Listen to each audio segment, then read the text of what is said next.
महादेव कोळी समाजाचा उपोषणाचा 6वा दिवस. मागणीला तात्काळ मंजुरी द्यावी. आमदार रवी राणा.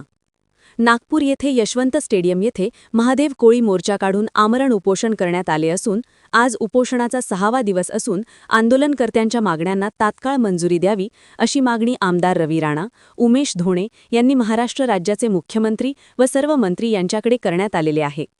नागपूर यशवंत स्टेडियम येथे अनुसूचित बाह्य क्षेत्रातील महादेव कोळी, मल्हार कोळी व ढोर कोळी समाजाच्या 3 प्रमुख मागण्यांसाठी सुरू असलेले आमरण उपोषण आज 6व्या दिवशीही सुरू आहे.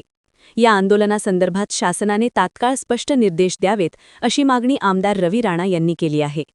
आंदोलनाचे नेतृत्व दत्ताभाऊ सुरवसे करीत असून राज्यभरातून मोठा मोर्चा काढण्यात आला आहे. याबाबतची लेखी माहिती उमेश ढोणे यांनी प्रशासनाला दिली आहे. कोळी समाजाच्या मागण्या सहानुभूतीपूर्वक विचारात घेऊन तात्काळ मंजूर कराव्यात अशी विनंती आमदार रवी राणा यांनी मुख्यमंत्री, उपमुख्यमंत्री, मुख्य सचिव यांना दिलेल्या पत्रात केली आहे.